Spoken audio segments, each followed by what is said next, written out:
In 1971, a young locksmith dug into a tunnel beneath an abandoned hospital in Baguio. What he pulled out wasn't just shocking, it sparked a $22 billion court case and led to his torture by a dictator's men. Decades later, a German sailor was found mummified at his desk on a ghost yacht drifting in Philippine waters, perfectly preserved by ocean wind and salt. Deep in a cave, tools show that prehistoric Filipinos were making ropes 40,000 years ago, long before anyone thought possible. And when a dam dried up in 2024, it exposed a drowned town that had been hidden for over 50 years. Why do so many of the Philippines' most mysterious discoveries only show up when the world least expects them? This is the 7 shocking archaeological discoveries in the Philippines that have left scientists puzzled, and you're about to see why they still have experts asking questions. Start with this: fossilized bones lying silent for over 50 years inside a phosphate mine on Sulu Island. And no one had a clue what they meant until a retired engineer handed them over. What followed rewrote everything scientists knew about evolution in island environments across Southeast Asia. The bones belong to a species no one had seen before, a tiny buffalo, not just smaller than today's massive 6-foot-tall water buffalo, but miniature.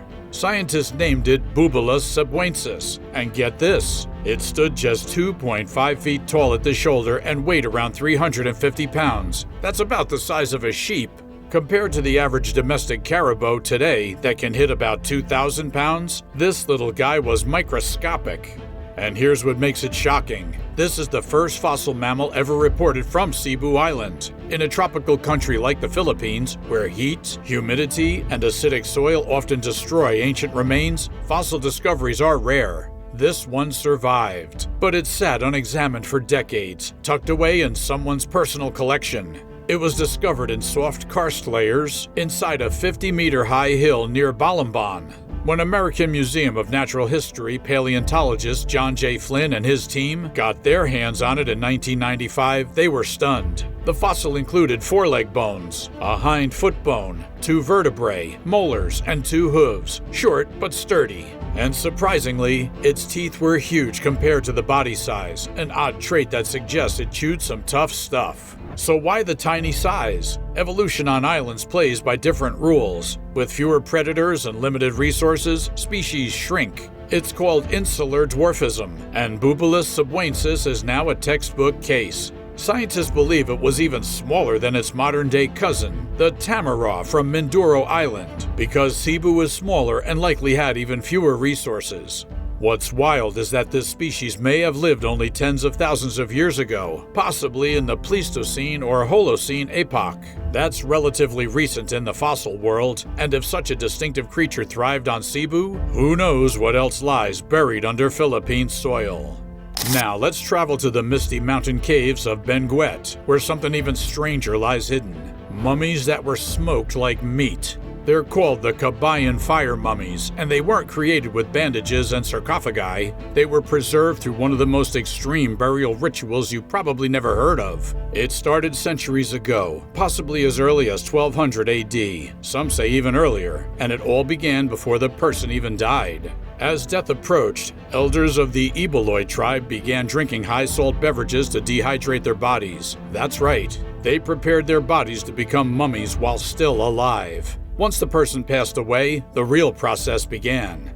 The body was washed and then suspended above smoldering embers inside a cave, not burned, smoked, slowly. For weeks or months, no flames, just constant heat and tobacco smoke blown directly into the mouth to dry out the organs. When finished, the body was rubbed down with herbs and placed into a crouched position deep inside mountain caves like Timbuk, Bongao, or Opdas. And the result? Perfectly preserved skin, tattoos still visible, bones intact. Centuries later, they're still there, guarding secrets of a people who turned smoke into science. But it doesn't end there. One of the most revered mummies was Apo Ano, a tribal leader covered in elaborate tattoos and clothed like a chieftain.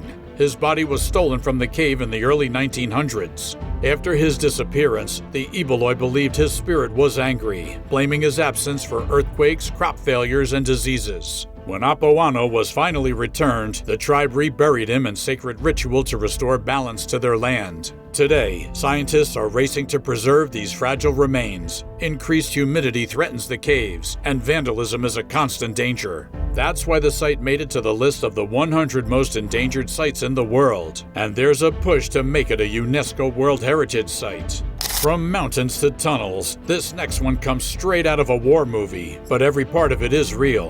In 1971, a Filipino locksmith named Rogelio Roxas was given a hand-drawn map. What it led to would make international headlines and end in the largest monetary judgment ever awarded by a jury at the time, over $22 billion.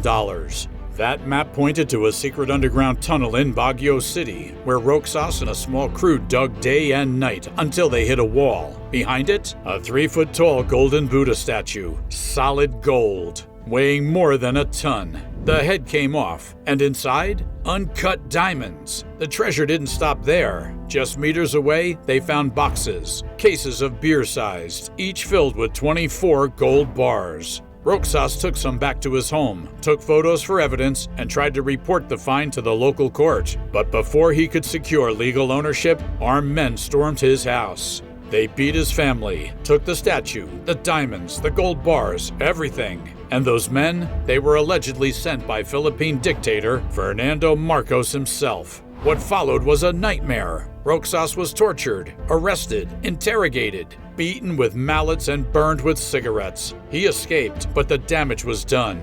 Years passed. Marcos was overthrown in 1986, and finally in a U.S. court in Hawaii, a jury ruled in favor of Roxas's estate. Witnesses had seen the Buddha. Experts confirmed it was gold, and Marcos, he had allegedly replaced it with a fake to cover his tracks. This story isn't over. According to one researcher, there might be 18 more Buddhas like this one, hidden in other secret tunnels across the Philippines, all believed to be part of the Yamashita treasure, a stash of looted World War II gold hidden by Japanese forces before surrender. And just when you thought it couldn't get any weirder, here's a German sailor who turned into a mummy while drifting alone in the Philippine Sea.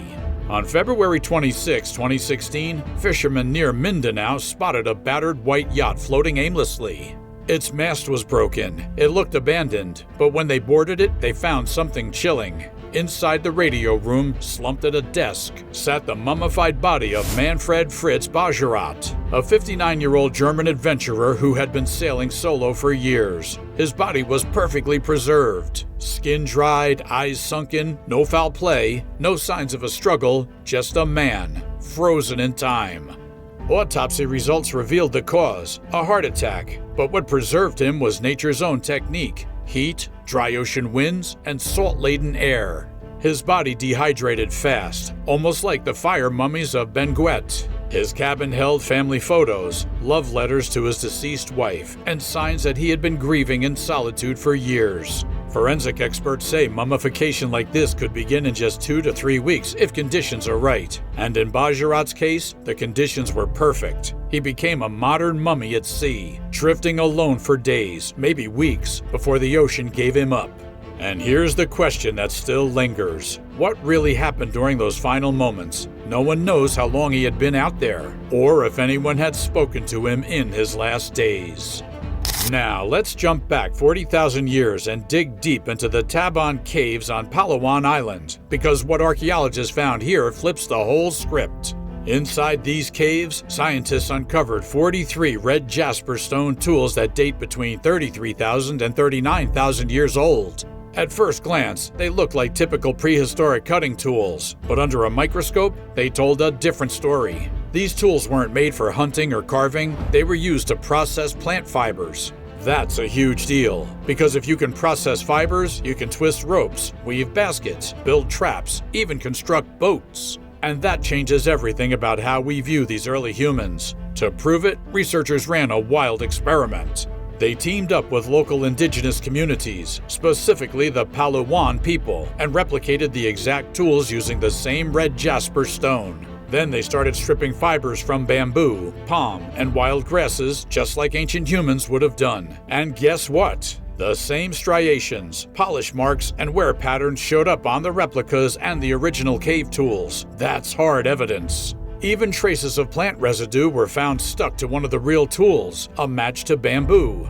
That means the people living in these caves could build shelters, make fishing gear, tie down supplies, and possibly even rig sails on boats. And that last one opens up a massive question. Were these ancient Filipinos also seafarers? Because if they were, then they weren't just surviving. They were thriving, building, exploring, and using advanced techniques that most archaeologists never expected to find in this part of the world. Fast forward to May of 2024, and something eerie pops up in Nueva Ecija province. The water level at Pantabangan Dam drops by 26 meters during an extreme heat wave. Locals suddenly see old stone blocks, tombstones, and the remains of a church poking through the surface. They weren't random ruins. This was Pantabangan, a 300-year-old town that had been underwater since the 1970s. It was drowned on purpose to build a massive reservoir, one that now supplies water to most of the surrounding region. But thanks to the historic drought, that entire buried town reappears like a ghost from the past. Gravestones, building foundations, and even stone paths are visible again for the first time in over 50 years. But here's what's even crazier. Some of the locals remember living there. They were kids when their homes were flooded. Now they're walking through the very same streets they thought they'd never see again.